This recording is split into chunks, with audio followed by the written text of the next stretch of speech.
Ok. Ya hay una persona en la sala como espectador. Perfecto. Bien, buenos días. Estamos por dar inicio a el panel Visiones de Cumaná que teníamos pautado dentro de la programación de estas jornadas de estudios venezolanos patrocinadas por la Sociedad de Estudios Latinoamericanos. Hoy tenemos en nuestra panel como moderador a Luis Gerardo González. Bienvenido, Luis Gerardo. Él nos va a acompañar moderando esta mesa y yo lo agradezco enormemente, pues Luis Gerardo es una figura muy importante para darnos a nosotros, digamos, articular esas visiones de Cumaná que hoy nuestros panelistas nos van a regalar. Solamente estoy interviniendo un minuto para dar cuenta de lo siguiente. Aquí en la Casa Ramos Sucre están la mayoría de los panelistas. Van a usar solo un link de entrada, por eso ven a Reinaldo Cardosa Figueroa conectado, pero no a los demás. Los demás están presentes en el sitio y van a ir haciendo sus intervenciones según les corresponda. Sin más, y haciendo esta advertencia, entonces dejo a Luis Gerardo González con ustedes y en esa gratísima compañía. Hasta luego. Es tuyo el micrófono, Luis Gerardo. Te escuchamos.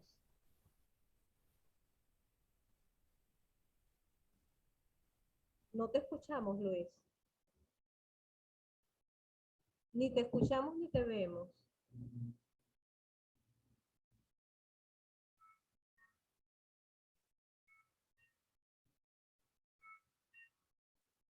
Vamos a ver si fue que se conectó en qué calidad. Sí, como panelista, no está como panelista. Luis, tu micrófono se ve abierto, pero no lo escuchamos acá. De hecho, su micrófono está abierto. Sí.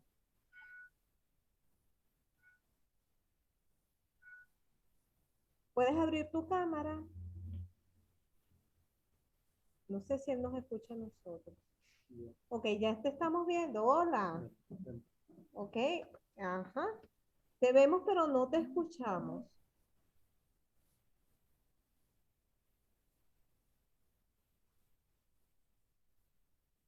Tienes tu micrófono abierto, pero no te escuchamos. No sé allí si... ok, acabas de cerrar tu micrófono.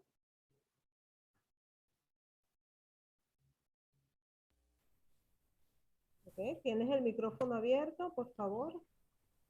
Habla a ver. Tú sí nos escuchas a nosotros. Aparentemente él nos escucha y no... ¿Y ahora me escuchan o no? Escuchamos perfectísimo. Ok. Bienvenido. Entonces te dejo al mando. Ya tienes voz, ya tienes imagen, te dejo al mando. ¿Ok? Ok, ok. Nuestra primera ponente es Antolina Peña. Así que la voy a dejar, Antolina Martel de Peña. Así que la voy a dejar aquí.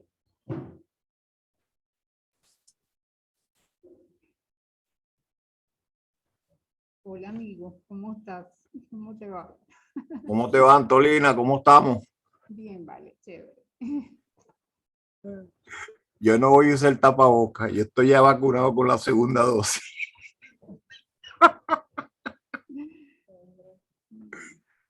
Mira, Antolina, bueno, ante todo, gracias por la invitación. Considero que es un gran paso y un gran momento para poder hablar sobre todos estos temas que siempre nos han preocupado por la ciudad, ¿no? En el caso mío particular, tú lo sabes, que es el de la fotografía. Eso fue algo que nació por allá, por los años de 1970. Revisando viejas consolas y escaparates en la casa de mis abuelos, me conseguí con una serie de imágenes fotográficas que me parecía como increíble ver lo que había sido Cumaná y cómo se estaba transformando y cómo la estábamos transformando, ¿no?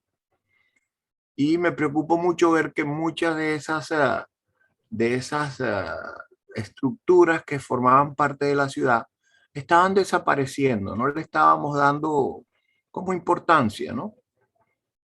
Y aún así, no solamente en esos inicios de los 69, 70, sino también posterior a mucho tiempo después, hemos visto cómo se siguen haciendo este tipo de prácticas, donde no sé cómo definirlo, pero sí sé por qué se hacen, ¿no?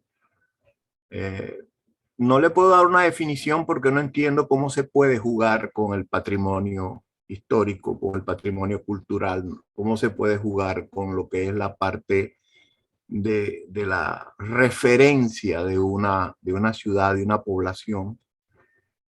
Y lo entiendo porque me van a perdonar la expresión, o no, que no me perdonen la expresión. Yo a veces soy irreverente en mis planteamientos, pero creo que hay muchas cosas de negocio de por medio y eso es lo que ha conllevado a que veamos situaciones como, por ejemplo, la desaparición de la antigua muralla del río Manzanares, a pesar de que traté que quedara allí un pedacito de esa muralla como un recuerdo de lo que allí había existido para evitar que el río penetrara hacia la ciudad, pues no hubo manera ni forma de que se consolidara ese pedacito de muralla para que las futuras generaciones tuvieran conocimiento de lo que es la muralla y no se distorsionara la historia como algunos me han dicho, pero es que Cumaná era una ciudad amurallada. No, no era una ciudad amurallada. La muralla del río nada tenía que ver con una muralla como muralla de defensa como podía ser la muralla de la ciudad de Ávila o Toledo o estas otras ciudades que conocemos que son ciudades amuralladas. Tergiversaciones como por ejemplo cuando me dicen se cayeron las torres de Santa Inés en el terremoto, por eso fue que las remodelaron y por eso es que a las torres de Santa Inés, las nuevas torres, se colocaron en el año 50 y todo eso es falso también. Durante el terremoto hubo daños estructurales en las torres de Santa Inés, pero en ningún momento las torres se cayeron. Las torres se modifican posteriormente en los años 56 a raíz de la, no sé si me estás oyendo, Antolina. Sí, se escucha Hola. perfecto. Ellos se desconectaron, pero se escucha perfecto. Ok, entonces sigo la ponencia, ¿no? Entonces, este tipo de cosas me conllevó a que a preocuparme por crear una especie como de archivo fotográfico de la ciudad de Cumaná. Y ese archivo fotográfico fue el que yo llamé la memoria fotográfica de Cumaná. Memoria fotográfica, ¿por qué? Porque era lo que nos iba a recordar lo que tuvimos, lo que se perdió y lo que destruimos, porque hay muchas evidencias que hay muchas construcciones que se evidencia que fueron dañadas por la naturaleza, pero otras fueron completamente destruidas por el hombre, desaparecieron. Y como siempre lo he dicho, una persona o un grupo de personas que, que tenemos una ciudad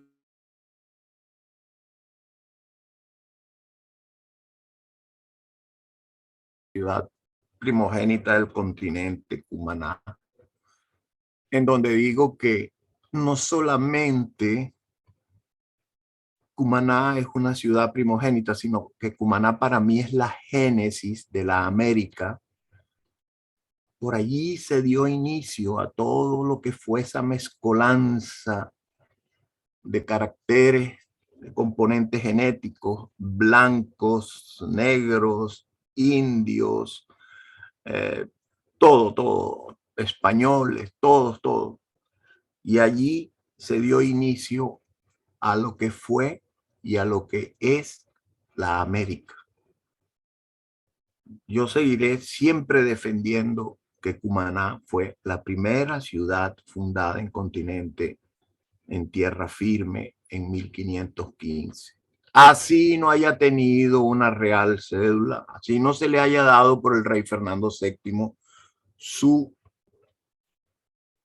nombre como ciudad tal, pero el hecho de que allí se hizo el primer asentamiento, se dio la primera misa y se dieron todas estas construcciones que podemos todavía en algunos lugares, como el caso de los castillitos, hoy hundidos bajo el mar,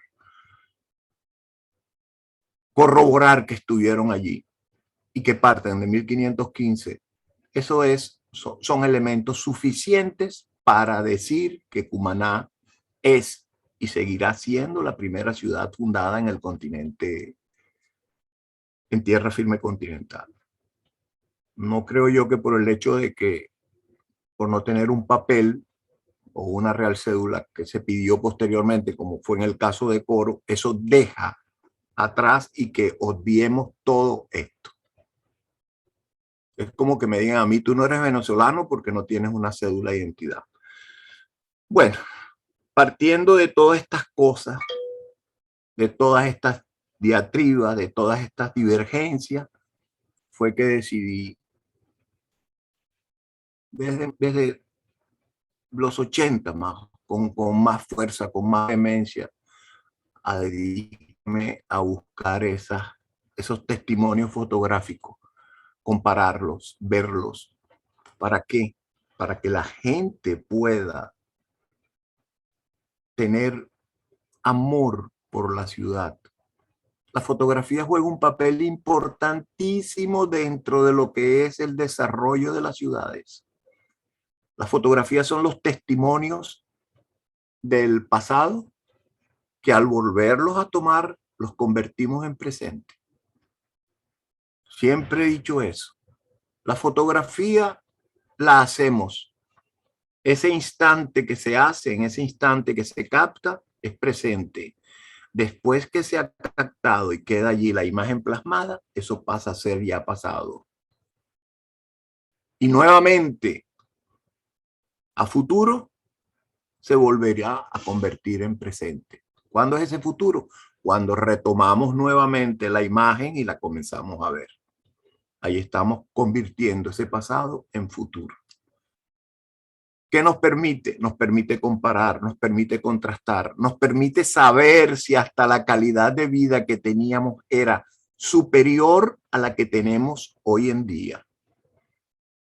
Yo, sin temor a equivocarme, sin lugar a dudas, digo que la calidad de vida que teníamos los cumaneses con relación a la actual, a pesar de estar en pleno siglo XXI, era superior en el siglo XX, con todos los problemas que teníamos, e incluso en el siglo XIX, con todos los problemas que teníamos, no solamente desde el punto de vista de sociedad, sino también problemas naturales como los terremotos del 53, los terremotos del año 29.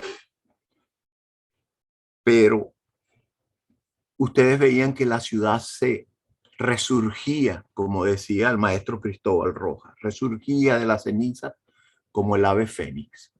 Se negaba a morir. Había un elemento allí que hacía que los cumaneses volvieran a reconstruir su ciudad y a agregar elementos para la historia de esta ciudad. Veo con preocupación cómo,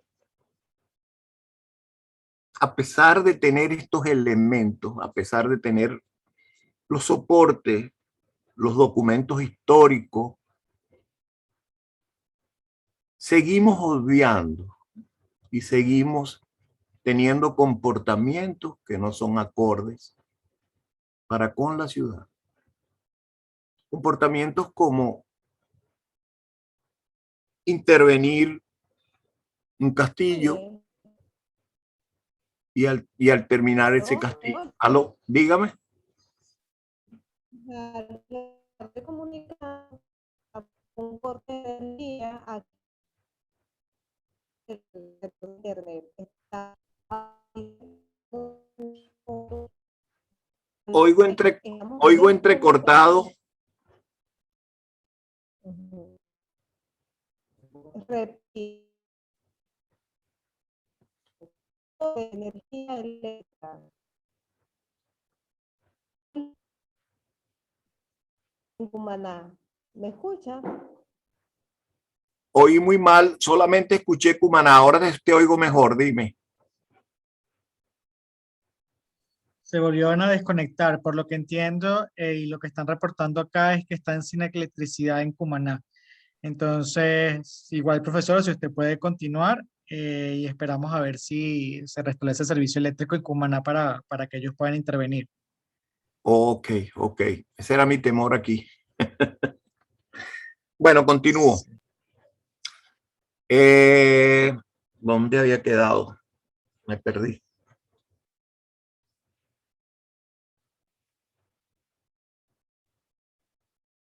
Bueno, como decía, esto me conllevó a trabajar con más énfasis en función a los documentos fotográficos para evidenciar y para evitar que se cometieran tropelías y agresiones contra instituciones del patrimonio histórico, no solamente de la ciudad de Cumaná, sino del patrimonio histórico nacional. Por eso vemos cómo en el pasado se hicieron intervenciones de tipo tal como en el castillo de San Antonio de la Eminencia, donde le colocaron canto rodado al castillo. Se modificaron todos los parapetos de la cañonera. Las piedras de sillería son piedras coralinas, las cuales necesitan de un proceso para poder transpirar y mantener la térmica del lugar. Se cubrieron con una lechada de cemento Portland y se cometieron cualquier tipo de locuras para con el castillo de San Antonio de la Eminencia. Habiendo tenido experiencia y habiendo tenido una restauración de los años 56, la cual quedó documentada fotográficamente, y esos documentos fotográficos yo los conservo y los puse al servicio de las personas que iban a trabajar, e incluso estaba la información de cómo se restauraron esas paredes que se cayeron producto del terremoto del 17 de enero del año 29. Pero como digo, siempre prevalece la ambición del ser humano en desconocer y los benditos negocios para buscar la manera de justificar los gastos conllevaron a esta restauración del castillo, que fue muy, pero muy producto de una manera irracional como se cometió la restauración. De igual manera ocurre con el convento de franciscanos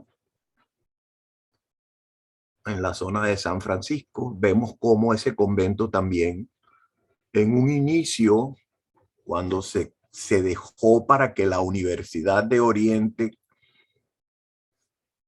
creara allí las oficinas del rectorado, pienso y todavía me imagino qué bello hubiese sido ese proyecto si allí hubiesen estado las oficinas, solamente las oficinas del rector.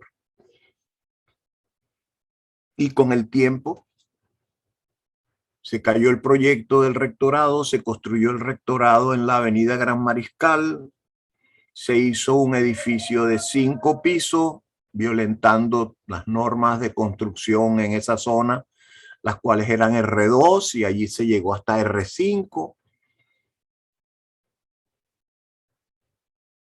Y el convento de franciscanos, de haberse convertido en la oficina del rector, pasó a ser un garage para los autobuses de la universidad y posteriormente pasó a ser el estacionamiento, el taller de los autobuses de la universidad. Hasta que no necesitaron más de ese espacio, lo dejaron abandonado, el mismo fue invadido por familias, destruyeron parte de todo lo que fue la estructura, la infraestructura de madera para hacer leña. Y así el convento de franciscanos perdió gran parte de lo que fue su estructura original, quedando tan solo el cascarón, la parte exterior, la cual también sufrió mucho daño. Ahora, viene una intervención en donde, en esa intervención, recuerdo que la pudimos paralizar a través del Consejo Municipal en la época de Ángel Jiménez Rivero, y no porque el proyecto no era acorde con lo que se debía desarrollar allí, puesto que allí lo que pensaban hacer era como una gran plazoleta o un gran anfiteatro para hacer baile.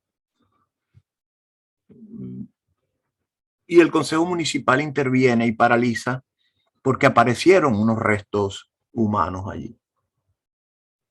Pero no porque el proyecto no era acorde ni respetaba la majestad de esa edificación que teníamos allí. Y eso pasó a dormir el sueño eterno hasta que vemos del convento lo que conocemos hoy, y todo esto también producto de negocios y producto de un proceso de restauración el cual no era cónsono con lo que representaba esa edificación para la ciudad de Cumaná. Pienso que la fotografía va a seguir siendo el elemento que nos permitirá a nosotros seguir contrastando todas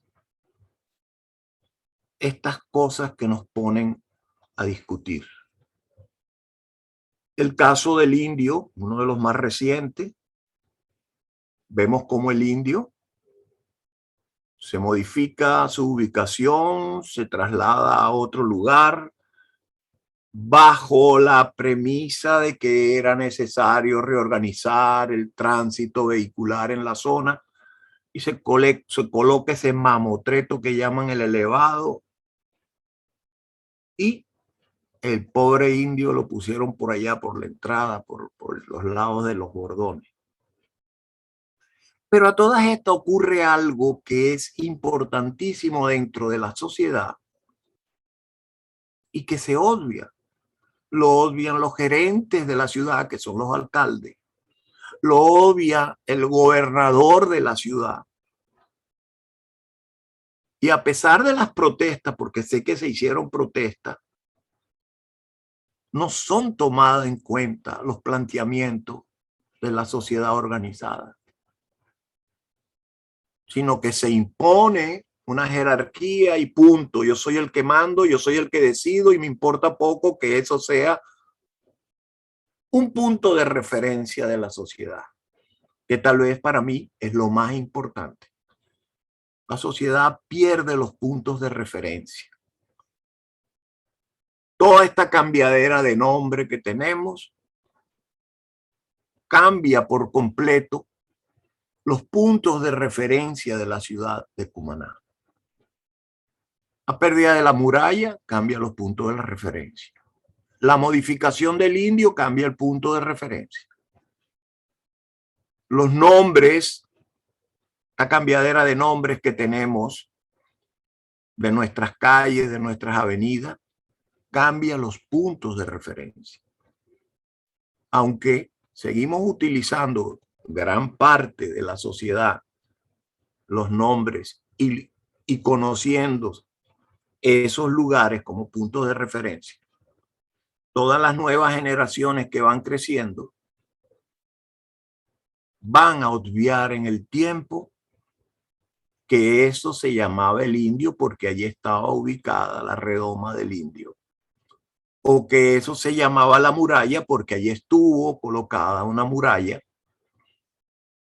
para evitar que el río Manzanares penetrara hacia la ciudad. Y el único elemento con el que contamos para demostrarle a esas generaciones que vienen en camino, que se están levantando y que es necesario que le enseñemos y que le mostremos lo que es su ciudad. ¿Para qué? Para que así puedan sentir y crear el amor por el terruño. Es a través de la fotografía. Entonces lo digo sin que me quede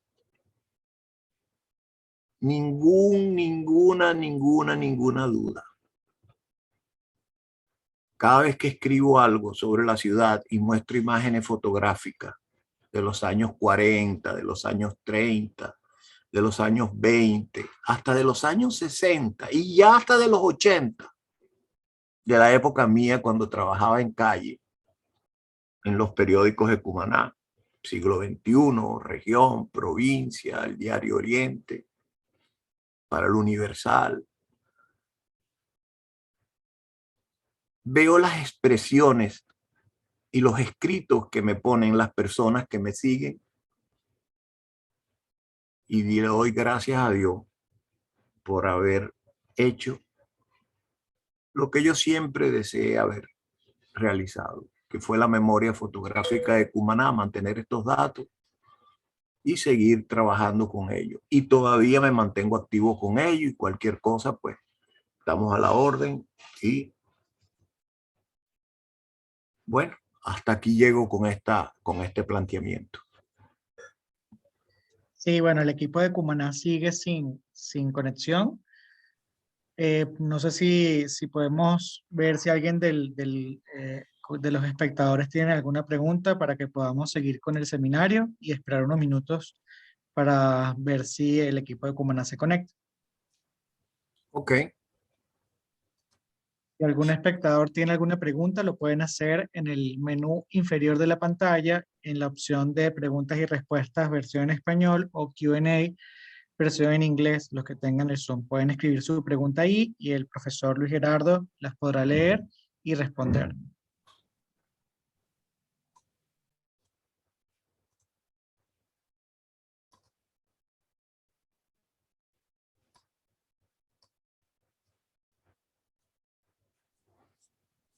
Bueno, por ahora, profesor, no hay ningún tipo de Sí, pregunta. eso es correcto. Veo que aquí no hay preguntas abiertas. Sí. Bueno, tú me dices cómo procedo, si... Sí, podemos esperar unos minutos a ver si el equipo de Cumaná, voy a contactar a la organizadora del evento para saber si ella sabe qué ha pasado con el equipo de allá y a la brevedad le doy respuesta. Gracias. Pues.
Profesor, le hacen una pregunta por el panel de preguntas y respuestas. Si hace clic ahí, la puede leer. Sí, ya la tengo aquí. Ok, perfecto.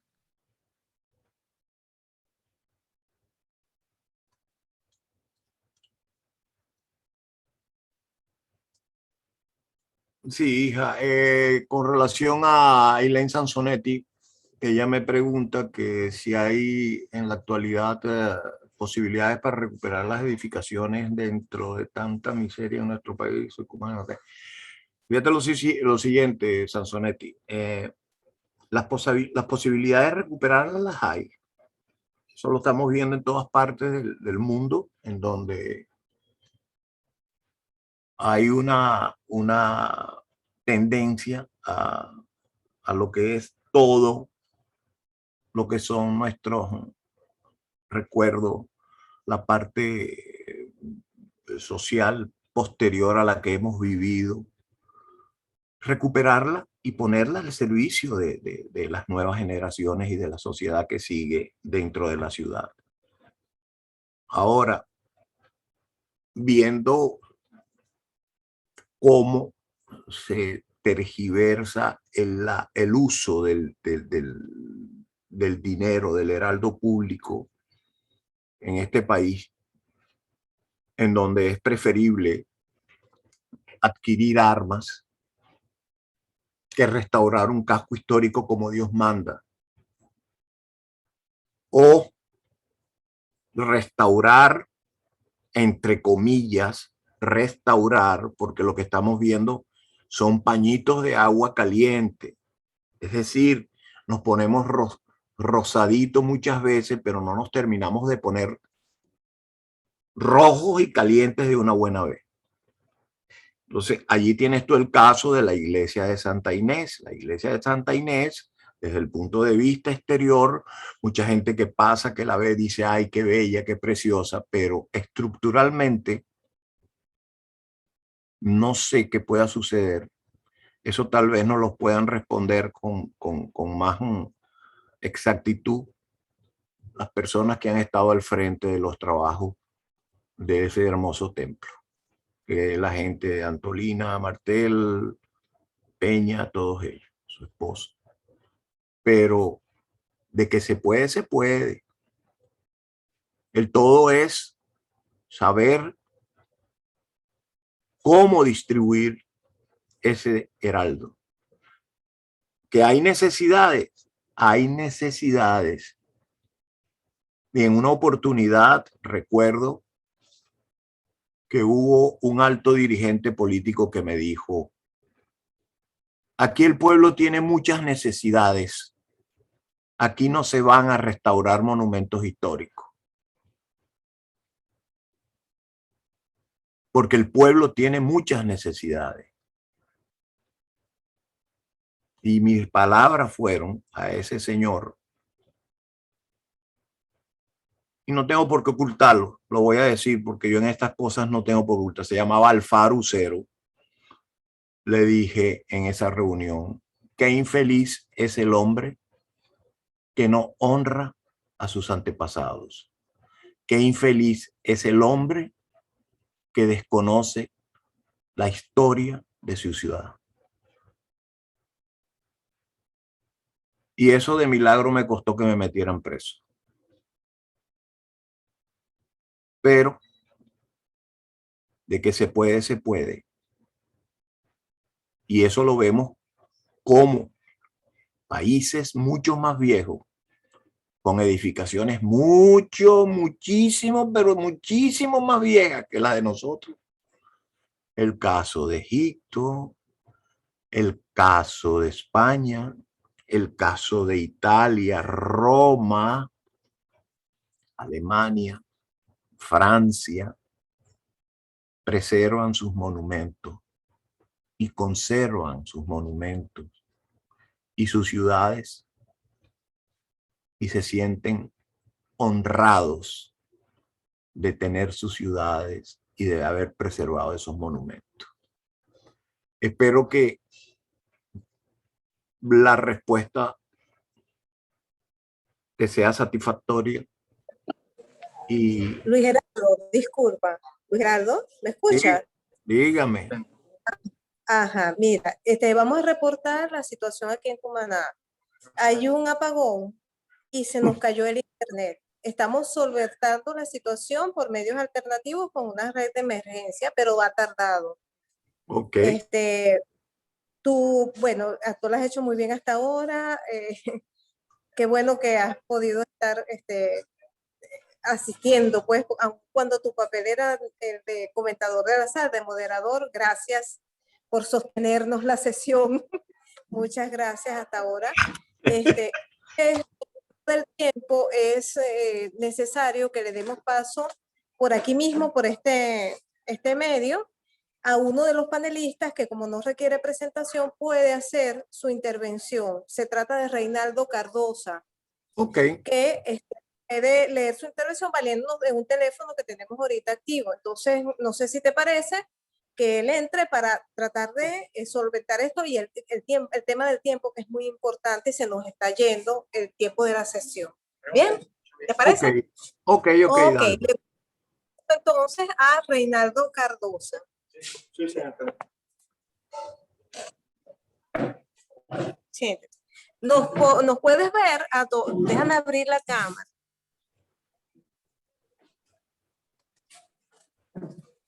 Bien, ahora nos puedes ver. Sí, ahí lo estoy viendo. Hola. Te presento a Reinaldo Cardosa. Lo dejo contigo. Saludos, hijo. Buenas tardes. Buenas tardes. Reinaldo, disculpa, es profesor de la Universidad de Oriente en la extensión de Carúpano. Ahorita trabaja, además está trabajando el tema de humanitario, de historias de migración, y bueno, y ha hecho su trabajo posgrado en patrimonio con la ponencia, y una muestra de ese trabajo es lo que nos va a traer hoy en esta ponencia que tiene. Ok. Gracias, Adriana. El título de mi ponencia es Valoración patrimonial de Cumaná a través de la narrativa. El interés por el tema que esbozaré en esta ponencia surgió en primer lugar de un lector, uno en contacto con una literatura que representa una ciudad en la que además crecí. Con los años, ese acercamiento fue más sistemático y encontró como forma privilegiada la de la narrativa, en cuentos y novelas que se paseaban por las calles y los lugares que yo también había recorrido durante mi infancia y adolescencia. Después, esa idea adquirió forma de posibilidad, quizás la búsqueda de un sentido de utilidad, con mi formación como docente de literatura. Pensaba, ¿acaso será posible usar esta literatura sobre Cumaná de alguna manera que trascienda la mera representación discursiva de los espacios? ¿Habrá la posibilidad de enseñar algo con estos relatos que retratan a la ciudad? Esas preguntas comenzaron a cobrar sentido a partir del proceso de degradación en las relaciones de los habitantes de Cumaná con su patrimonio. Y las he ido canalizando en la investigación que desarrollo en este momento como parte de mi tesis doctoral para obtener el título de doctor en patrimonio cultural. Como consecuencia de este proceso de degradación, en los últimos años el patrimonio cultural tangible en la ciudad ha sufrido considerables daños, irreparables muchos de ellos. También los cumaneses han visto cómo se deteriora progresivamente el estado de la infraestructura integral de la localidad. Calles y avenidas cada vez en peores condiciones, edificaciones con falta de mantenimiento, servicios básicos que dejan de funcionar, espacios que ya no reúnen las condiciones para ser disfrutados por los ciudadanos, parques y plazas, por ejemplo. Ni qué decir de las reducidas y cada vez más escasas opciones de entretenimiento y esparcimiento. Todo esto configura un cuadro caótico que hace de Cumaná un lugar donde la vida resulta mucho más árida y difícil. Aunque una mirada reduccionista pretenda restarle importancia a esta serie de circunstancias, al verlas solo como el efecto de la decadencia social y económica del país que ha impedido en los años más recientes, me interesa ahondar en esa indiferencia que caracteriza al habitante de la ciudad, que permanece impasible ante un entorno hostil que con el transcurrir de los días es cada vez menos amable. Es lo más preocupante de la situación, una aparente ausencia de duelo urbano, concepto que acuñan la arquitecta Patricia Vera Paparoni y la diseñadora Viviana Moreno Troconis, para caracterizar la sensación colectiva de pérdida por la Mérida devastada luego de más de 20 años de chavismo. Pienso que debemos considerar dos aspectos fundamentales. Por un lado, tenemos que el entorno en el que se mueven los habitantes es consustancial con su condición, con aquello que piensan y sienten, tal como sostiene Florian Borschmeyer en un trabajo en el que estudia el significado de las ruinas arquitectónicas en algunas ciudades latinoamericanas y europeas. Los trabajos de Borschmeyer abordan como una de sus hipótesis centrales que estos lugares ruinosos se transforman en el reflejo de las vidas arruinadas de las personas que viven en ellos, lo que trae como consecuencia no solo la decadencia física de sus habitantes, sino también una profunda conciencia del fatalismo en sus vidas, de la imposibilidad de poder cambiar el estado de las cosas. Por otra parte, debemos destacar la relación que existe entre el modo de relacionarse las personas con el patrimonio y su dimensión identitaria, y también las lecturas que de esta relación pueden desprenderse. Según esto, pareciese que el habitante de la ciudad de Cumaná ha perdido la conexión identitaria con aquellos bienes materiales e inmateriales que se suponen forman parte de su patrimonio y le permiten el arraigo con la ciudad, con su entorno. Esta ruptura, este quiebre, no solo determinaría el modo en que los cumaneses han dejado de mirar su propio entorno, ya no se identifican con el patrimonio tangible, con lugares y figuras que representan sus valores, tradiciones y costumbres, su visión del mundo, esto es, que han perdido su significado como elementos constitutivos de la identidad, sino que también esta relación deficitaria se extiende a todos los espacios de la ciudad, aquellos que no tienen un significado simbólico particular. Podríamos decir que en Cumaná se ha roto el continuum que representa el patrimonio para cualquier pueblo o cultura. La sociedad cumanesa ya no reconoce lo que ha recibido de su pasado y de sus antepasados como herencia, por lo que no resulta muy difícil comprender que destruyan y dejen destruir su patrimonio en el momento presente. Con lo cual, cabe suponer que en algún momento no quedará nada que transmitir a las futuras generaciones. De esta manera se ha producido un quiebre definitivo entre el legado que las generaciones presentes han recibido y que ya no podrán legar a sus descendientes. Fue aquí donde creí encontrar una respuesta a esas preguntas iniciales, a la posibilidad de darle un propósito a esa literatura que representa Cumaná. Aprovechar la potencialidad de esta narrativa para usos hasta ahora no explorados en la ciudad y que pudiesen servir para recuperar ese vínculo entre los cumaneses y su patrimonio, y de manera extensiva con el entorno en general. Ahora bien, la existencia de una obra literaria que representa a la ciudad y contar con un conjunto de poetas y narradores que canten su historia y sus bondades no bastan por sí solos para que esta ecuación funcione.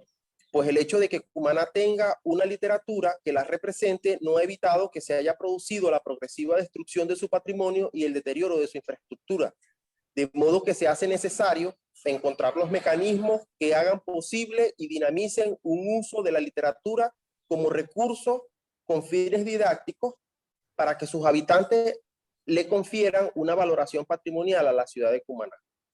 Por ello asumo un enfoque desde la educación patrimonial, una disciplina que se interesa por el estudio de los procesos de aproximación entre las personas y el patrimonio, y que ha producido un aparataje teórico y conceptual, un conjunto de estrategias, recursos didácticos y modelos que pueden ser aprovechados en ámbitos diferentes a los que le dieron origen.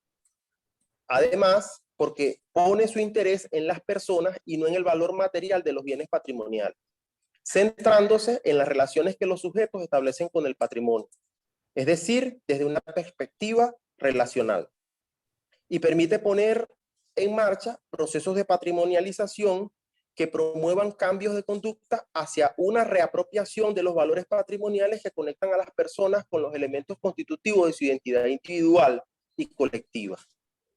Dado que la educación patrimonial atiende a la particularidad de las manifestaciones culturales y a la diversidad, y la diversidad es uno de sus ejes centrales, pienso que una educación patrimonial formulada desde la literatura puede ofrecer herramientas valiosísimas para rescatar y construir conexiones identitarias entre las personas y el patrimonio de la ciudad. Para ello es necesario acudir a las obras literarias. En este caso, me he decantado por novelas que representan a la ciudad de Cumaná y sus espacios. Para el estudio más amplio he seleccionado 4. Salomón, de Gustavo Luis Carrera, El discreto enemigo, de Rubí Guerra, La ciudad incandescente, de Alejandro Padrón, y La música de los barcos, de Liliana Lara. Acá me conformo con comentar algunas aproximaciones sobre La ciudad incandescente, una novela de Alejandro Padrón publicada por la Universidad de los Andes en 2011. Este libro de Padrón cuenta la historia de un joven liceísta en los meses previos a la caída del dictador Marcos Pérez Jiménez. Pero ese muchacho no vive en Caracas, el epicentro de los hechos históricos que dieron paso a la democracia en Venezuela, sino en una Cumaná aún con marcados rasgos rurales a mediados del siglo XX. A lo largo de la narración, a través de la mirada de este joven, se van recreando el clima de tensión y expectación de los días previos al derrocamiento, los hechos que vive en el Liceo Sucre, institución en la que estudia y desde donde se organizan acciones de apoyo a la causa nacional.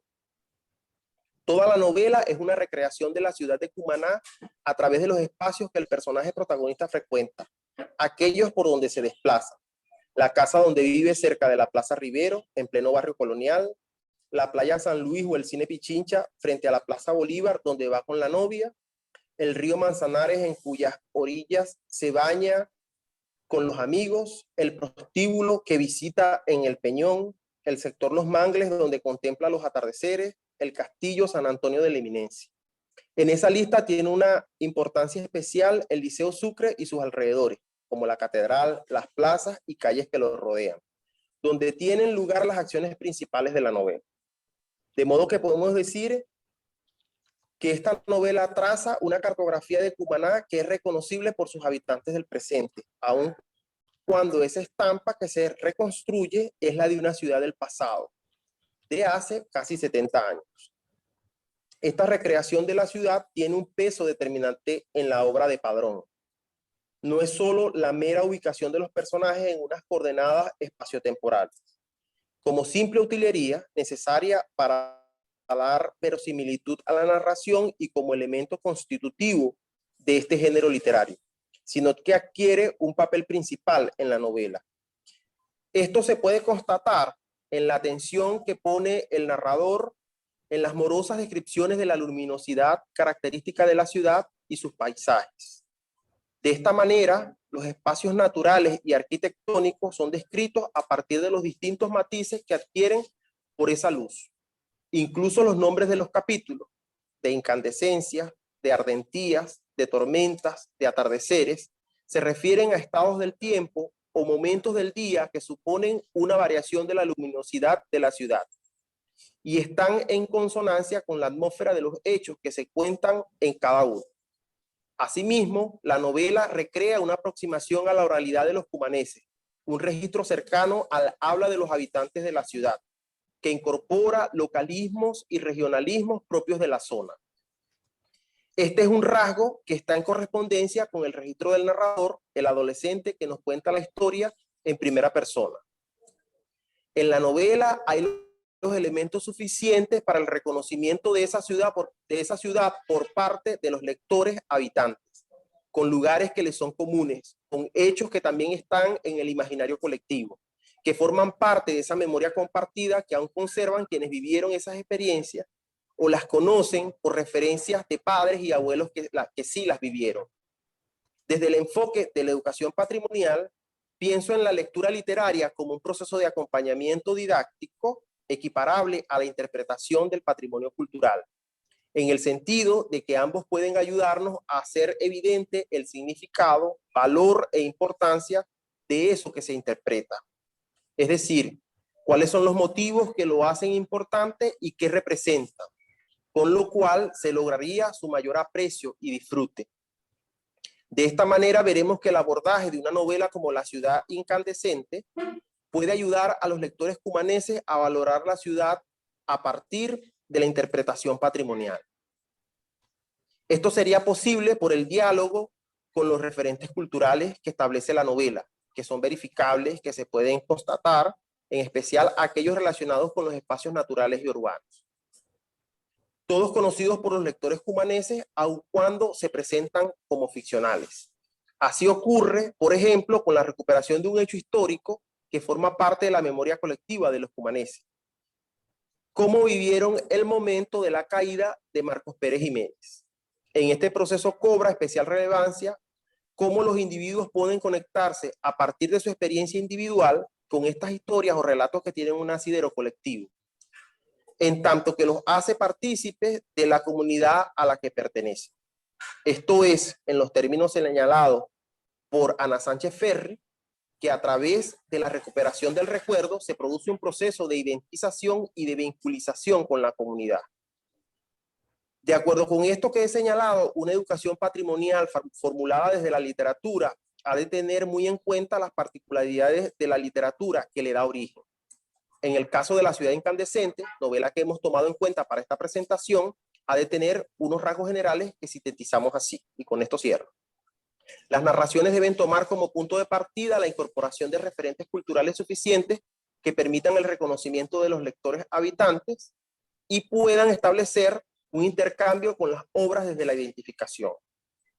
Reelaboración de un concepto de lectura desde la educación patrimonial como un proceso de acompañamiento didáctico a personas que se puede equiparar al de la interpretación del patrimonio, con una orientación hacia el acercamiento de las personas a los bienes y manifestaciones que tienen un valor en la construcción de una identidad colectiva. En ese proceso, el acento estará puesto en hacer evidente el significado, valor e importancia de eso que se interpreta, lo cual sería una vía para lograr su mayor aprecio y disfrute. Atención a la configuración del espacio y su tratamiento, a fin de comprender el modo en que se postula en la propia narración con sus propios valores y significados asociados. En este contexto, interesan también las relaciones que los personajes establecen con esos espacios y el significado que guardan para ellos. Especial atención a los procesos y eventos históricos del imaginario colectivo que dialogan con las experiencias particulares de los personajes y de los lectores, pues en ellos se cifran procesos de patrimonialización a través de la memoria individual que se conectan con procesos de identificación y de vinculización con la comunidad a través de la memoria colectiva de los pueblos. Es todo.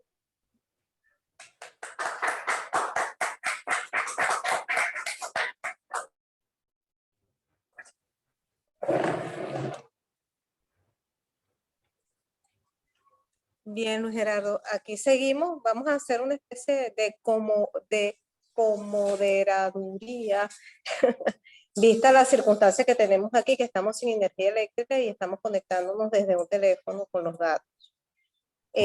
Vamos en pro del tiempo, que es conveniente pasar a la lectura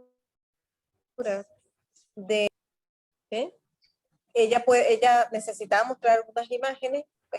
Vamos a tratar de que ella lea su texto por lo menos y pueda así tratar de hacer su presentación haciendo un jueguito aquí de visión con la computadora que la vamos a ayudar. Bueno, te dejo, Antolina, entonces, y luego trataremos de armar los comentarios si no ha llegado la luz con los ponentes que hemos podido dar. Gracias.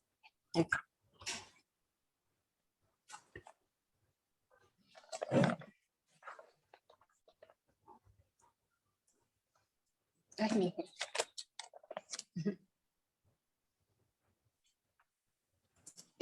¿Vas a poner atrás alguna imagen? ¿La puede ver usted o podríamos mostrarla? Mostrarla desde el teléfono. Son tus diapositivas. También para que las tenga ustedes si las quiere ver. No, no hace falta. Yo Bueno. leerla, pues si no las va a ver los demás, para que la... No hace falta. Ok. Entonces, bueno, comenzaré mi ponencia citando a Gabriel García Márquez. Recordar es fácil para el que tiene memoria. Olvidar es difícil para el que tiene corazón. Desde 1980 hago vida en el centro histórico de la ciudad de Cumaná, específicamente en la calle Las Flores del barrio San Francisco. Desde entonces, el ritmo de vida del cumanés y su dinámica llamó mi atención y disfruté su naturaleza. Motivada, comencé a trabajar el tema urbano como ilustración. Luego de más de 30 años, en mis estampas he retratado a una centena de personajes típicos en su cotidianidad. El centro histórico de Cumaná reúne todas las condiciones para aspirar a ser nombrado Patrimonio de la Humanidad por la UNESCO. Sin embargo, este patrimonio vivo ha sido objeto de modificaciones y demoliciones. Como cronista gráfica, empleo varias técnicas para difundir los valores culturales que definen a Cumaná como patrimonio histórico. Para cuadros únicos, la técnica del acrílico. Para imágenes seriadas, las artes gráficas. Y darle un mayor alcance a la promoción de la ciudad, edité, por eso, serie de postales. Mostrar a una Cumaná vigente y armoniosa con su pasado ha sido mi propuesta. Con mis imágenes de Cumaná muestro la importancia que tiene conservar la ciudad para la industria del turismo y que los propios lugareños estemos conscientes de nuestros valores culturales para recibir con orgullo, cortesía y amabilidad a los visitantes. Esas tres cosas se han perdido mucho. La ausencia de un plan rector e interés político ha retardado este proceso. Para dar soporte a este llamado de atención, pensé en intercalar fotografías actuales que muestran los cambios. No va a ser posible por las circunstancias. En algunos lugares icónicos del centro de la ciudad de Cumaná. Bueno. Volviendo al tema de mi propuesta pictórica. Desde que llegué a Cumaná, los primeros paisajes urbanos que pinté fueron los alrededores de mi hogar. La Plaza Rivero y el convento de San Francisco. Es un cuadro que lo hice en el año 1985 y tiene unas dimensiones de 1,70 m aproximadamente. 1 metro por 70 centímetros aproximadamente. La Plaza Rivero fue renombrada en algún momento Plaza Badaraco, debido a que la comunidad se organizó para hacerle un homenaje al doctor Badaraco Bermúdez, colocándole su busto en la plaza, frente a su icónica casa de construcción tradicional, conocida como la Casa de las 7 Ventanas, hoy desaparecida. Bueno, la Plaza Rivero, del lugar que estamos hablando, es un lugar para compartir y sigue siendo un espacio lúdico para niños y adultos. Actualmente se ha tomado para nuevas actividades, esto lo subrayo, como entregar, entre comillas, beneficios. Esto quiere decir alimentos, gas, gasolina. Y cuando no, es un lugar ideal para manifestaciones sociales y religiosas. La delincuencia también ha hecho de este lugar su paraíso. El busto del doctor Badaraco Bermúdez, realizado por el laureado escultor Lorenzo González, fue el primero en ser sustraído. A las pocas semanas, un sector de la comunidad impactada por la desaparición de las esculturas de las plazas, manifestaron esta irregularidad ante las instituciones del gobierno regional. Funda Patrimonio Sucre no logró con sus gestiones que la gobernación, la alcaldía y los organismos policiales detuvieran el saqueo de los monumentos públicos, convirtiendo a Cumaná en una ciudad sin héroes. Bueno, en 1998 fui invitada por la Asociación Tierra de Gracia para realizar una propuesta de colores al conjunto de casas de la calle Parejo. Una vez aceptada por la comunidad mi propuesta, estos jóvenes guiaron a los vecinos durante la restauración de sus casas y también les gestionaron la donación de los materiales. Posteriormente, la Universidad de Oriente adquirió la pintura que deja testimonio de esta iniciativa civil. Quiero acotar que durante 15 días estuve observándolos y de allí salió el cuadro. El cuadro de la calle Parejo estaba en el decanato en Cerro Colorado. Actualmente el decanato está destruido. Seguimos con el recorrido. Las calles, las flores, las ninfas, Quetepe y la Luneta aún tienen personajes que son una fuente inagotable de cuentos e historias. El centro histórico de Cumaná está siendo desmantelado por saqueadores. Sus tejas y otros elementos constructivos tradicionales son vendidos a particulares. El gobierno también se ha hecho presente y los resultados se dejan ver. Lo más drástico ha sido cambiar las tejas por techos de asbesto o zinc. Algunas casas quedaron sin techo porque luego de desmantelarlos no había material para la cubierta. Este último arreglo fue responsabilidad de Barrio Tricolor, ejecutado el año 2015, justo para la celebración de los 500 años de la fundación de la ciudad. La iglesia Santa Inés, como centro devocional del Cumanés y sus alrededores, es otro de los temas recurrentes en mis ilustraciones. Sus amplias escalinatas propician reuniones al final de la tarde. De eso tienes tú mucho que contar, del Club de los Agachados. La novia de Santa Inés es otra estampa que hice en 2010. Es una estampa donde imagino que la pequeña plaza adjunta a la entrada principal de la iglesia es un lugar para presentar grupos musicales.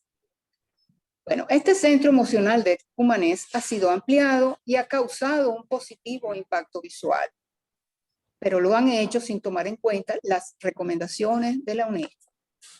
Bien, desde la iglesia en la avenida Sucre, que es la que le pasa por el frente, se aprecian las casas de estilo tradicional de mejor factura. Luego de que sus dueños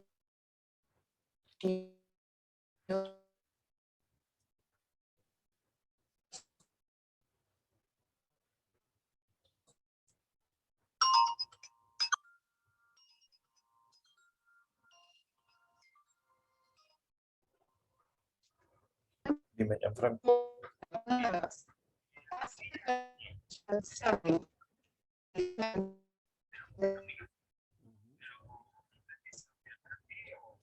¿Me dicen lo que? Otro tradicional de la ciudad es la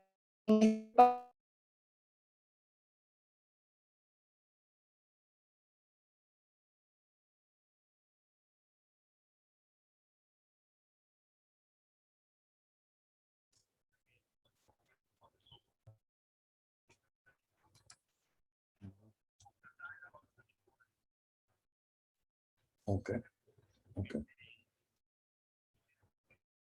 Dale, dale, dale.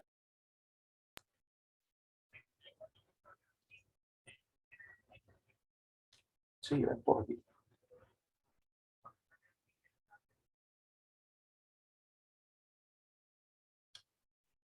Así es. Estoy tratando de ver qué pasó aquí. Estoy, estoy sin Antolina. Y perdieron nuevamente la conexión, ya estamos comunicándonos Sí, para ver si retomamos. perdí a Antolina.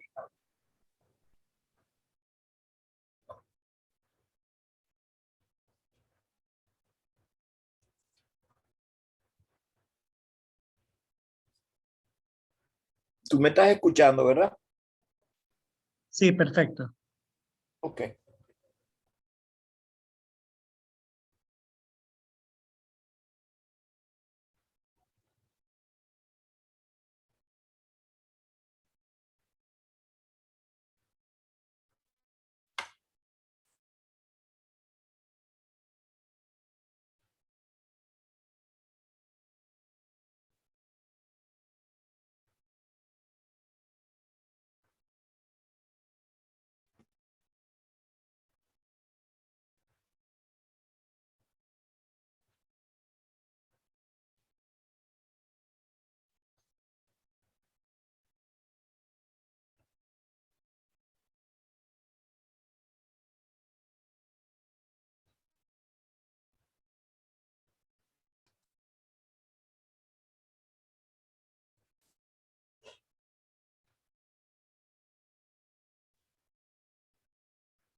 Profesor, le hacen una pregunta por el chat y por preguntas y respuestas. Podemos Aquí ir lo estoy viendo. avanzando. Sí, por aquí lo estoy viendo. Por aquí lo estoy viendo. Ok, déjame. Ok, vamos a responderle a Leonardo Rodríguez Hernández, quien nos dice que cómo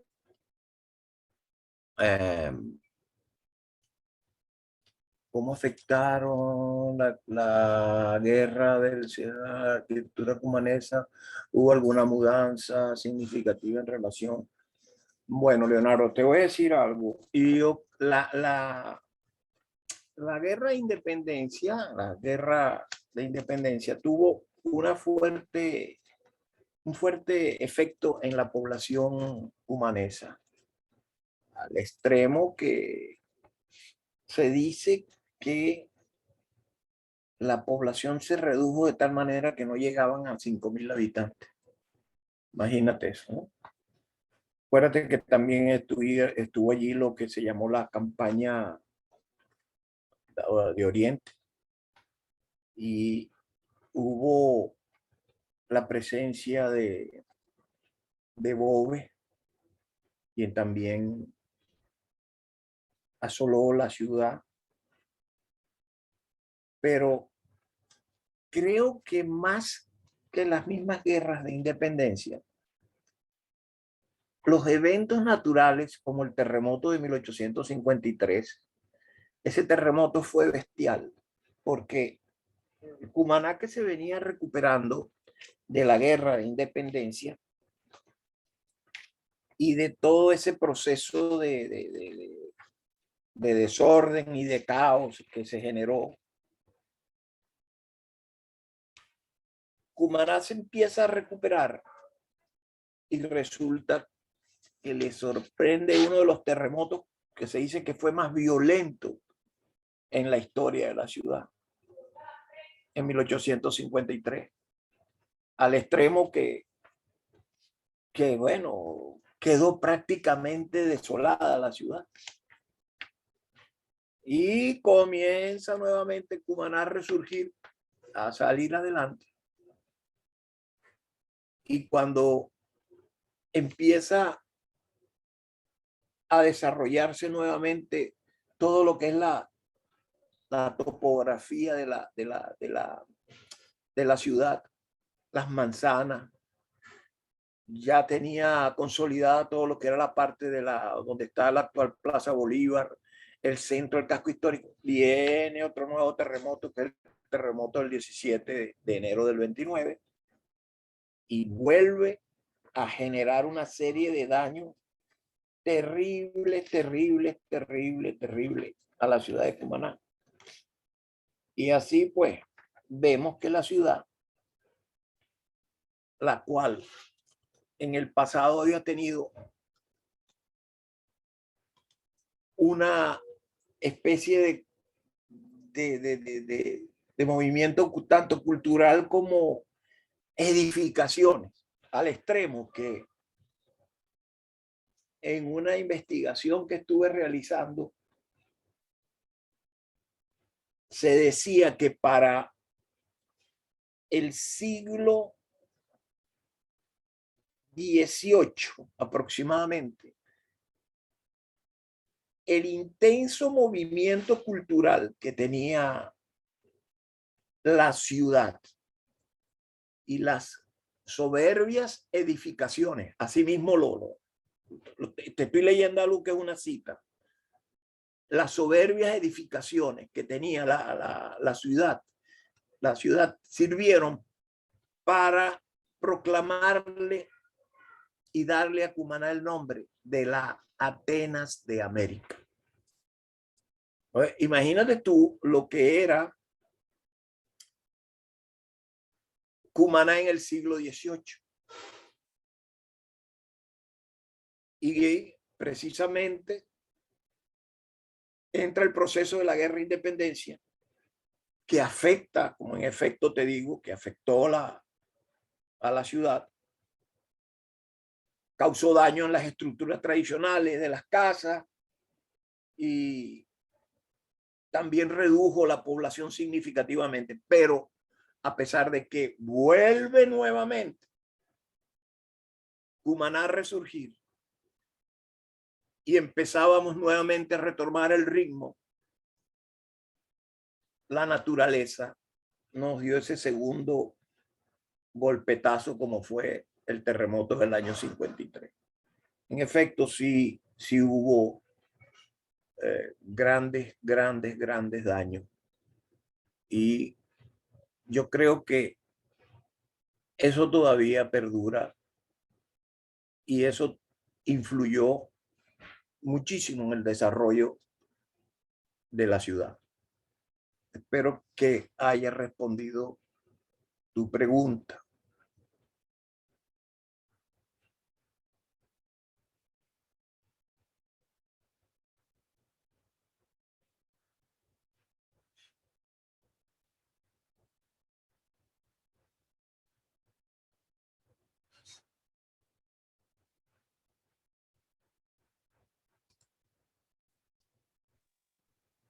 Hay una pregunta adicional por el chat, por si la quisiera leer. Aquí la tengo para el profesor Liberato y para el profesor Reinaldo también. Parece ser que la memorial histórica de la ciudad a veces cae en una amnesia. ¿Qué tipo de amnesia existe sobre Cumaná colonial?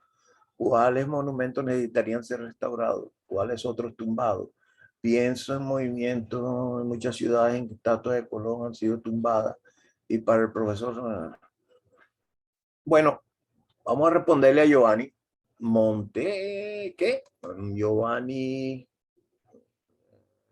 Montero, creo que es el apellido.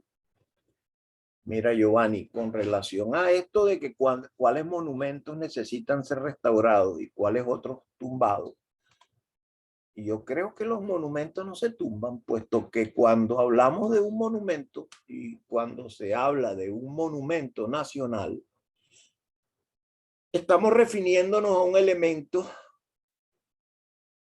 que esa construcción o el lugar que representa ese monumento es de un gran valor histórico, de un gran valor patrimonial o un gran valor arquitectónico para no solamente la comunidad donde está el monumento, sino para el país.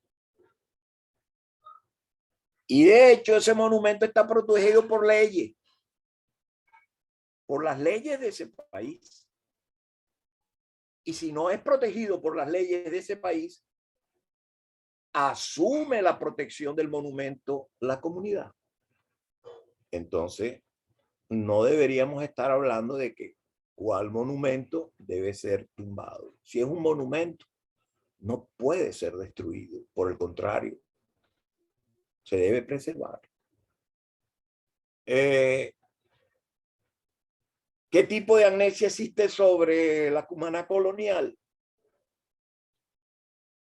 Yo creo que es más que todo, en vez de amnesia, estaba leyendo a un francés, a un filósofo francés que se llama Gaston Bachelard, o Bachelard, creo que es el nombre, Bachelard, Gaston Bachelard. Gaston Bachelard decía que había un elemento que era lo que conducía al amor por el lugar donde uno está. Ese elemento lo define él como topofilia. La topofilia, esa palabra es una palabra muy reciente, apenas tiene 60 años que este señor Bachelard la acuñó. Y él desarrolla con esa palabra topofilia el vínculo afectivo entre el ser humano y el entorno. Pero así como hay lo positivo, que es esto, la topofilia, también hay lo negativo, que es lo que yo creo que ha sucedido con la ciudad de Cumaná. Y principalmente con los que han dirigido la ciudad, con los que han fungido de gerentes de la ciudad. Me estoy refiriendo a los alcaldes, me estoy refiriendo a los gobernantes. Decía el amigo, el profesor Reinaldo, que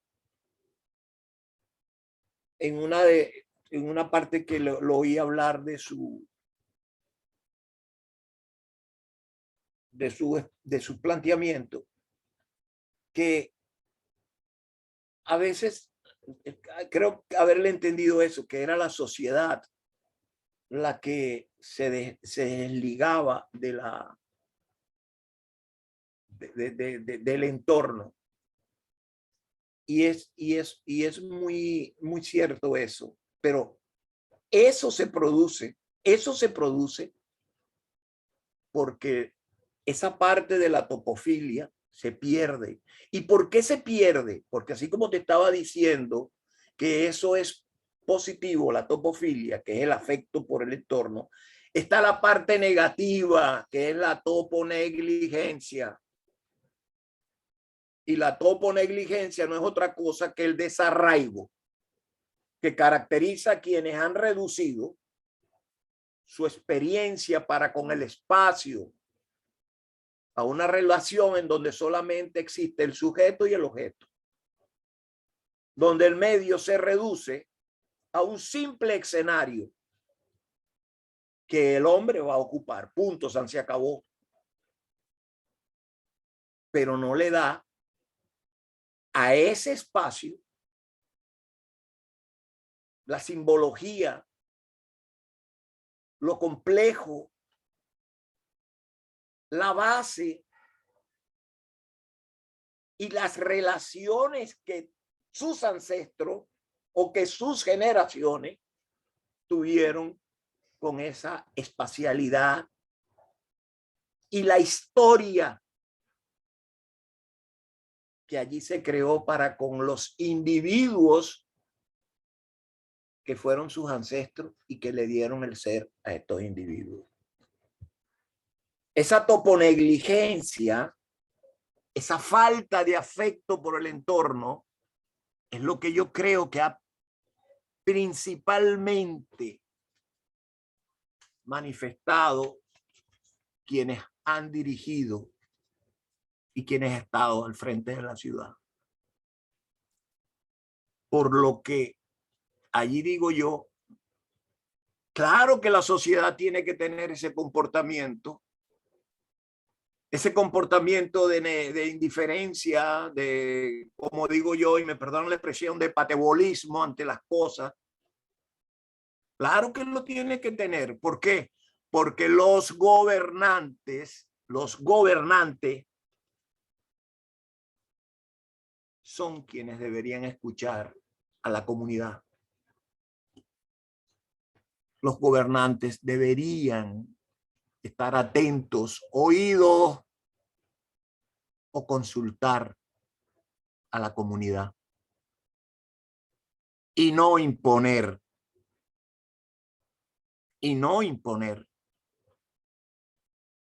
Por eso vemos que se nos imponen cosas,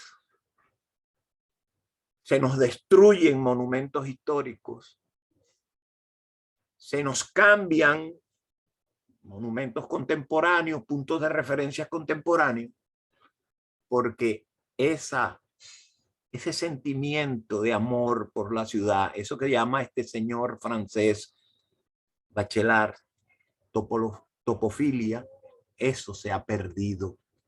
Pero ¿quiénes han inducido la pérdida de eso a la sociedad? Los gobernantes. Quienes tienen que estar generando ese amor por su ciudad. El alcalde, el gobernador, los diputados, los concejales. Ellos son los que deberían estar allí, como cuando uno está en una clase y tiene un profesor que es el que dicta las normas y las pautas. Y te induce a esto es bueno y esto es malo. Todos estos señores que han llegado últimamente da la impresión que todo lo que represente para ellos viejo, eso no sirve. Y todo lo que represente para ellos modernidad, eso es lo que sirve. Yo creo que no. Yo creo que hay una parte en el ser humano que es la parte espiritual. Y muchas veces el alma necesita de ese alimento. Y ese alimento precisamente está al entrar en contacto con estos elementos, los cuales nos van a volver a dar ese sentimiento y ese vínculo afectivo del entorno con mi familia, con lo que fueron mis abuelos, con que allí vivieron mis padres, mis tíos, mis hermanos. Si eso no lo tenemos y eso no se nos induce por parte de quienes tienen la obligación y el deber de hacerlo, como son la alcaldía principalmente y después la gobernación, nunca vamos a tener una memoria y siempre vamos a estar identificados por lo que llama este señor la toponegligencia, que es simple y llanamente en donde hay un desarraigo por completo de lo que es el amor por la ciudad. Espero haberte dado respuesta a tu pregunta.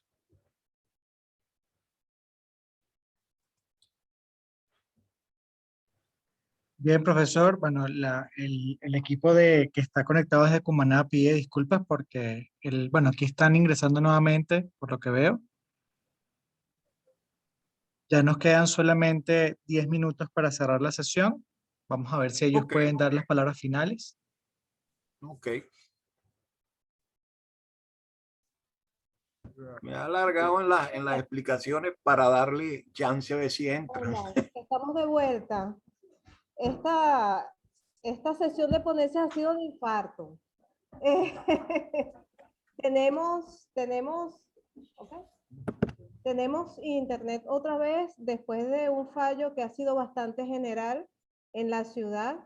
Se han caído todas las líneas telefónicas y además se cayó nuestro sistema, pero ya estamos de vuelta. Esa es la lengua mía. Ay, Dios. Te agradecemos infinito, de verdad, que hayas sostenido este espacio prácticamente solo. Ya Reinaldo pues hizo su ponencia, nos hemos perdido algunas imágenes bellísimas de Antolina, pero vamos a ver si nos queda algún chance de mostrarlas. Quiero que a continuación mostremos un video de Jorge Peña, que tiene algunas de las imágenes son, si no me equivoco, también tuyas, Antolina.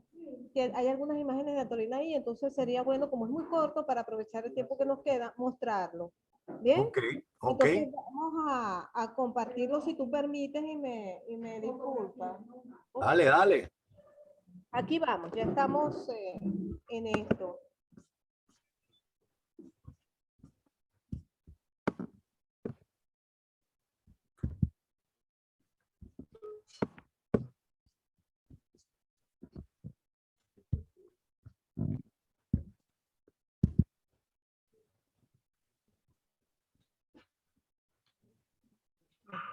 Ya solamente corre o lo tengo que pasar.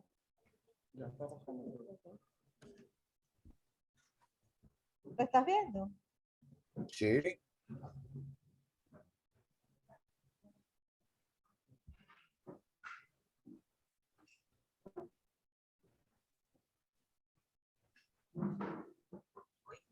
Los españoles peninsulares a su llegada a estas tierras replican las mismas soluciones arquitectónicas de las casas andaluzas. Una alta fachada de más de 5 metros de altura, con cumplidas a 7 metros del piso, que alojan ventanas de 3 a más metros de alto, que sumado al jardín interior, dan una excelente iluminación y ventilación a estas casas del trópico. De allí la importancia de las ventanas como elemento arquitectónico en las casas tradicionales de la ciudad de Cumaná. Durante el siglo XIX y principios del XX, los alarifes cumaneses siguieron utilizando las técnicas de construcción uso atraída por los conquistadores, siendo los encastres, ensambles o uniones fundamentales para las estructuras de madera de las casas tradicionales de la ciudad de Cumaná.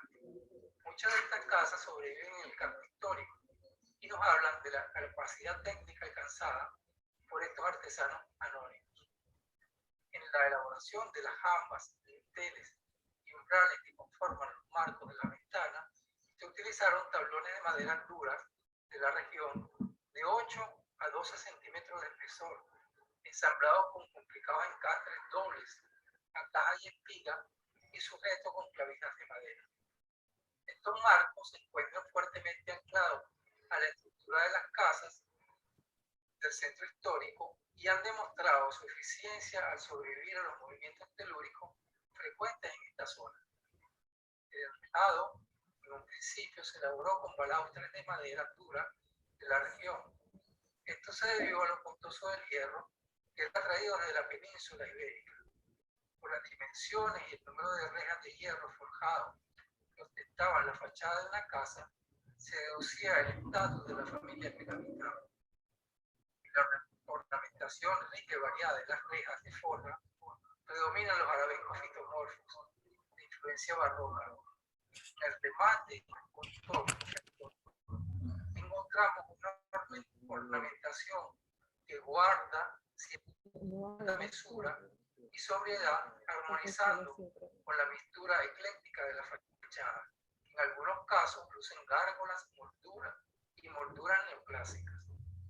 Las ventanas tienen dos hojas elaboradas en madera de cedro, con un pórtico cada una, y cada hoja está compuesta de 3 módulos, con molduras encastradas en un bastidor ensamblado a cola de Milano o a caja y espiga, sujeto con clavijas de madera. En muchos casos, para dar mayor privacidad a los ambientes, se los colocaba una mampara intermedia de mediana altura con celosías, romanillas o calados que permiten la entrada de luz y el aire, evitando las miradas indiscretas. Muchas de estas casas sobreviven en el casco histórico y nos hablan de la capacidad técnica alcanzada por estos artesanos anónimos.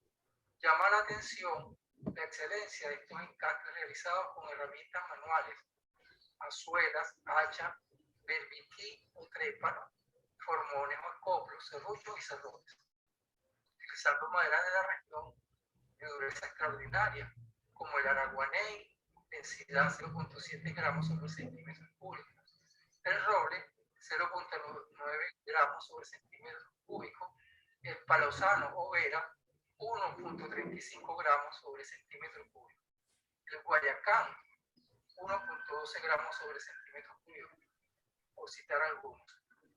Las muestras presentadas en las imágenes son ejemplos de estas maravillas, como la cola de Milán, el rayo de Zeus, la caja y espiga, entre otros, y son fragmentos rescatados de una que otra demolición en el casco histórico, con la finalidad de sensibilizar sobre la necesidad de preservar este patrimonio para las generaciones futuras. La ensambladura a media madera se utiliza en la unión de 2 piezas del mismo espesor que trabajan a compresión. Estas uniones pueden realizarse en los extremos de ambas piezas, ensamblar en una de ellas o en el centro de otra. Se utiliza en la fabricación o elaboración de bastidores de marcos para puertas y ventanas. Caja y espiga o espiga y mortaja. Este ensamble es uno de los más utilizados en carpintería y construcción de las casas tradicionales. Se realiza insertando el macho, espiga, en el interior de la hembra, caja o mortaja, excavada para que la espiga encaje a la perfección. En muchos casos se complementa con un espiche, tarugo o clavija que atraviesa el conjunto de forma transversal para impedir el desplazamiento de la unión. Rayo de Zeus. Este ensamble debe su nombre a su semejanza con el rayo, atributo de Zeus o Júpiter, señor de los dioses del Olimpo. Es ideal en uniones de mucha tracción. Se utiliza en carpintería de ribera cuando un madero disponible para una quilla no da el largo requerido y es necesario unir 2 piezas.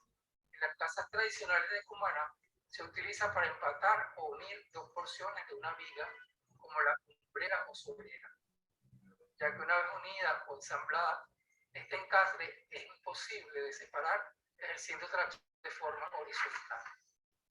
Cola de Milano. Este ensamble debe su nombre a su semejanza con la cola del Milano, ave de rapiña utilizada en la cetrería en Europa y África. Se utiliza para las uniones sometidas a esfuerzos de tracción, ya que su forma trapezoidal impide que las uniones se desplacen, haciendo imposible su separación. Ensamble de mariposa o doble cola de Milano. Debe su nombre a su similitud con la mariposa con las alas extendidas. Se utiliza para unir dos piezas por el canto o reparar una rajadura. El objeto de estas uniones, encastres o ensambles es lograr una mayor resistencia en la estructura a la fuerza de tracción y lograr un mejor aspecto estético en la obra terminada.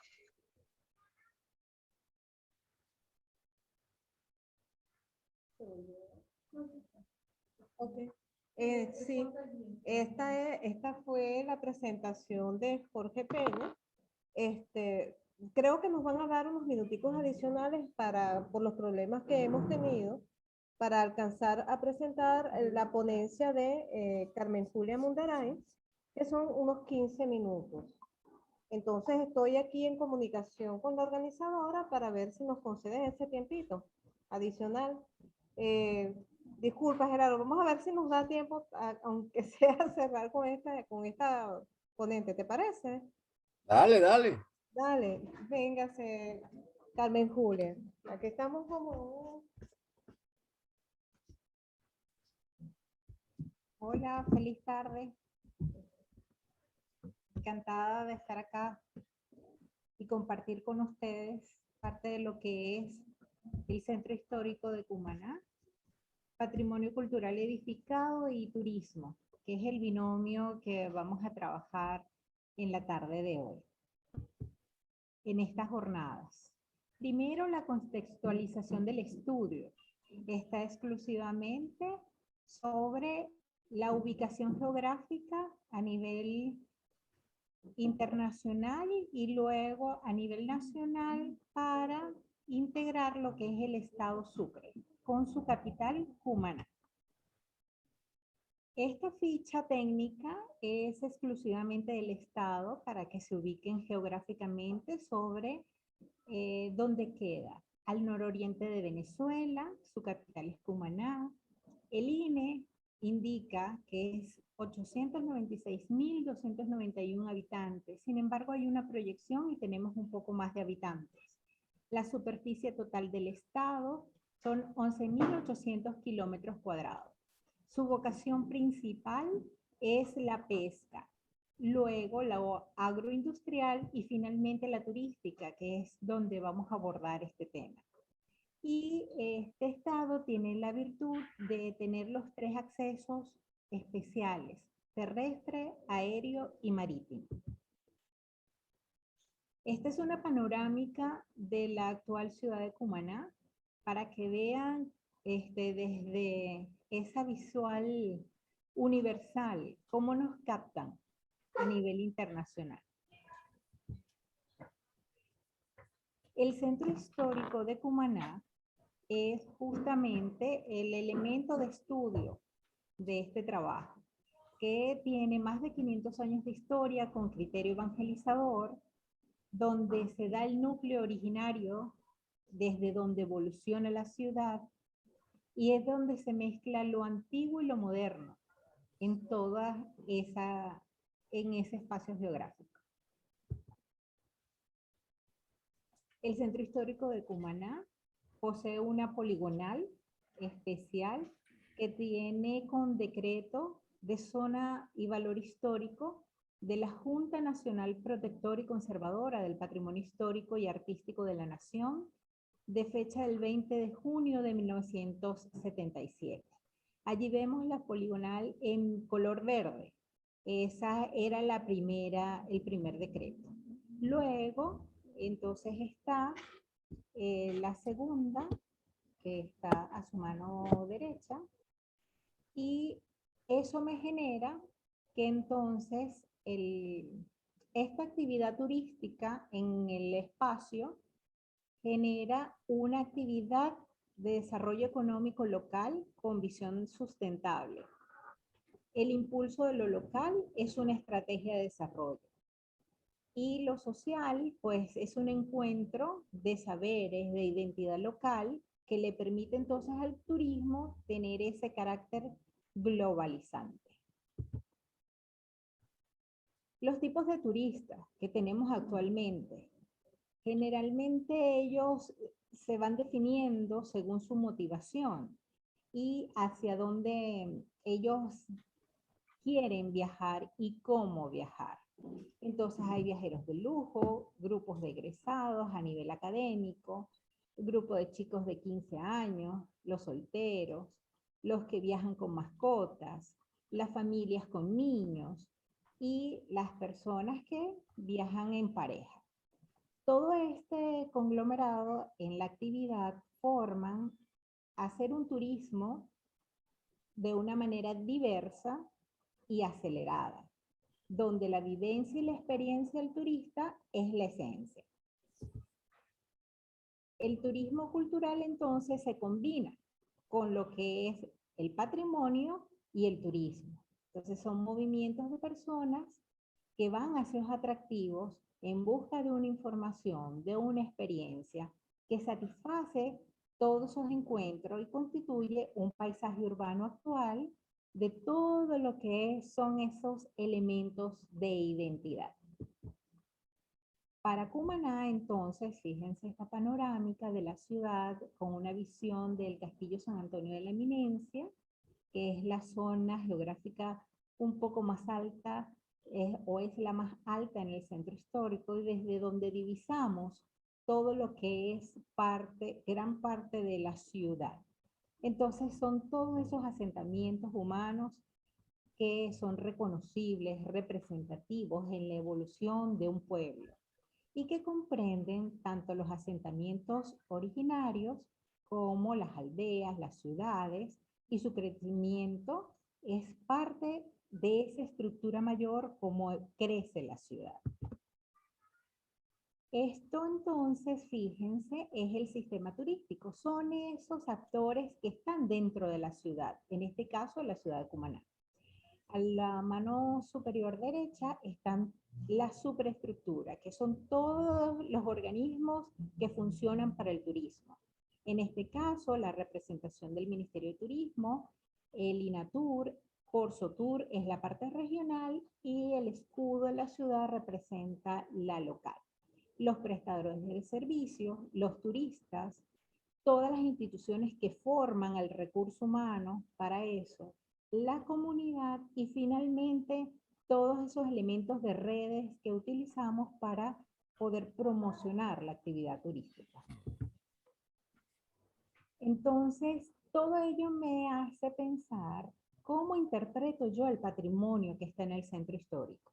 Entonces, decimos que la interpretación es una herramienta de gestión, es revelar al público el significado de un lugar, es ver al público dentro de la historia, es un argumento, es un hilo conductor de todo lo interpretativo, que lo hace ameno, atractivo y divertido.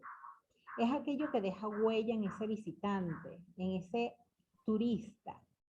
Es el que vive y que siente, es el que percibe con sus sentidos y su emoción.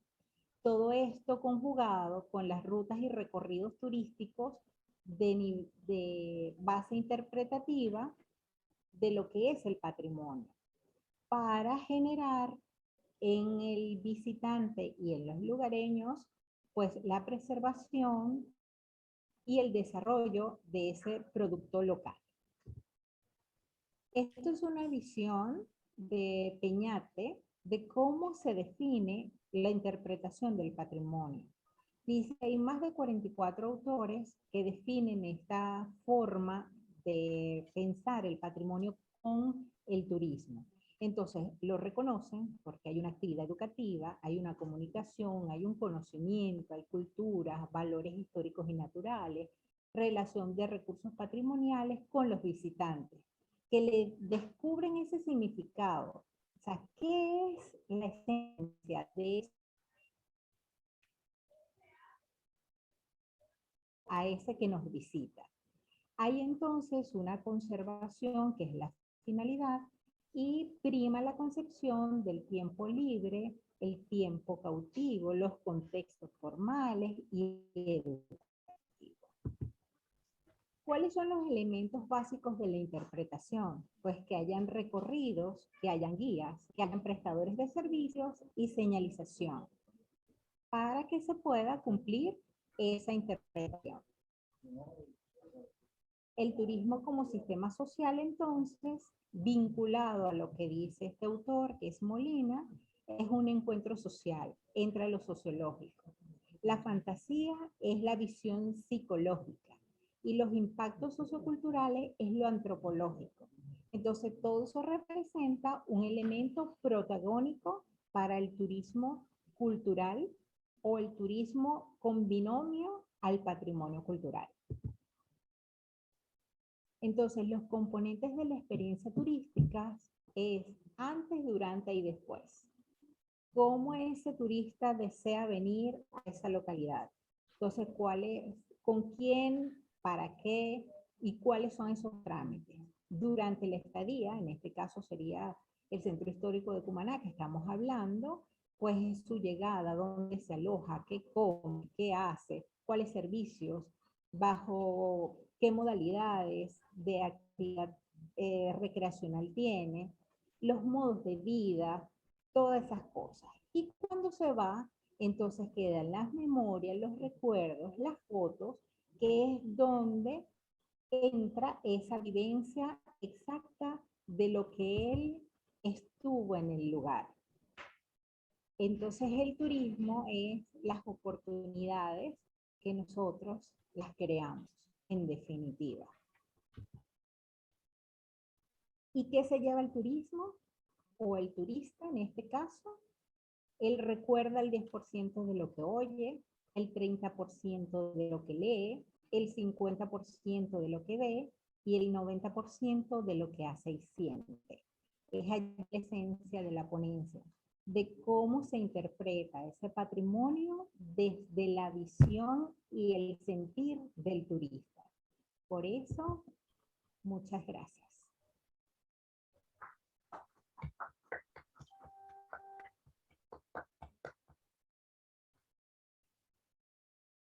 Gracias, Luis Gerardo, por escucharme. Y entonces viene Adriana a continuar con nosotros. Gracias, Carmen Julia, gracias. Hola, bueno, visto que no han cortado la pantalla, yo supongo que nos dieron unos minutitos de gracia por todos los problemas que hemos tenido aquí. Disculpa. Entonces, bueno, es hora de cerrar ya esa parte. Te encargas tú, has escuchado lo que se ha podido escuchar esta tarde. Y bueno, lo dejo en tus apreciadísimas manos y a cargo de tu lengua. Gracias. Gracias, Adriana. Bueno, un placer haber compartido con Reinaldo, con Antolina, con Adriana, con Jorge y con Carmen Julia. Lo que quiero cerrar con algo que estaba leyendo y se lo decía ahorita a un muchacho que me hizo una pregunta, una persona que me hizo una pregunta con relación a qué pensaba, que cuáles monumentos deberíamos destruir para dar paso a otro. Entonces, yo le decía que cuando hablamos de monumentos, cuando uno habla de un monumento nacional o un monumento estatal, es un elemento que esa construcción o ese entorno donde uno lo ha declarado de documento, representa para esa sociedad donde está, para esa gente, para esas personas, para los lugareños, un valor histórico que no tiene trascendencia, es un patrimonio. No importa que sea desde el punto de vista arquitectónico o desde el punto de vista, desde cualquier punto de vista. cuando decretamos monumentos, eso hay que respetarlo, está protegido por leyes. Y no solamente por leyes del país, sino por leyes también del Estado. Entonces, pensar que de esa manera, ¿cuáles monumentos podemos destruir? Porque hemos visto que tumbaron las estatuas de los caobos donde estaba Cristóbal Colón. Miren, es preocupante, eso es preocupante, ver cómo se puede distorsionar en un periodo de tiempo tan corto el pensamiento o el sentimiento de las personas. Yo leía a un filósofo francés que se llama Gaston Bachelard. Bachelard. Y Bachelard hablaba de lo que era la topofilia, que no es sino simple y llanamente, cuando él habla de topofilia, él habla de el vínculo que hay entre el ser humano y su entorno.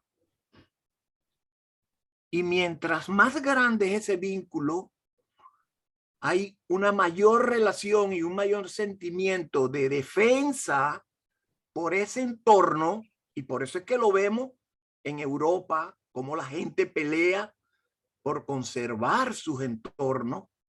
¿Por qué? Porque eso los conlleva a ellos a estar en el momento que están en el monumento con todo lo que fueron sus ancestros y todas esas vivencias. Y eso va en la carga. Significa para la memoria. Eso es correcto. Eso es correcto. Pero como toda cosa buena, que es la topofilia, también hay otra que yo la voy a llamar la toponegligencia. La toponegligencia no es nada más que el desarraigo que caracteriza a quienes les importa poco el entorno donde nacieron. ¿Y por qué les importa poco el entorno donde nacieron? Porque simple y llanamente no lo vivieron. Y cuando uno no vive el entorno, uno no puede tener arraigo. Y eso es lo que nos ha pasado con muchísimos de los que nos han gobernado, que no han vivido el entorno. Y cuando les hablaba que peleé con el señor Alfaro Usero, que se los dije, ¿saben por qué? Y se los dije, porque usted en Maturín no tiene un castillo como es el castillo de San Antonio de la Eminencia para nosotros los cumaneses. Si usted tuviera un castillo como lo es San Antonio de la Eminencia, Santa María de la Cabeza o el convento de franciscanos, usted tuviera un comportamiento totalmente diferente para los monumentos históricos. Que es lo que la gente comúnmente conoce como sentido de pertenencia. Eso es. Lamentablemente estamos ya en el límite del tiempo, tenemos que cerrar esta sesión que hubiese sido, cónchale, muchísimo más interesante si no hubiéramos tenido los problemas que tuvimos. Yo te agradezco enormemente que tú hayas sostenido, porque tienes muchísimo que decir sobre esto, que hayas sostenido esta sesión durante toda la ausencia que nosotros hemos tenido precisamente por la caída de las comunicaciones. Agradezco a quienes están aquí presentes, que nos han acompañado, a los que accedieron a leer su ponencia, aun cuando no pudieron compartir sus presentaciones, y sobre todo agradezco tu presencia, agradezco tu juicio y agradezco tu pasión. Así, bueno, con sentido de pertenencia, con amor, pero también con mucha tristeza por todo lo que estamos viendo de la destrucción de nuestro patrimonio cultural tangible y también el intangible, que no está exento también de esto. Nos tenemos que despedir. Agradecemos a la Sociedad de Estudios Latinoamericanos por la oportunidad que nos ha brindado. Gracias, Luis Gerardo. Gracias a ustedes. Tenemos que cerrar esta sesión. Gracias a ustedes. Saludos, Antolina. Saludos a la Hasta costilla. luego. Chao, chao. Gracias. Chao.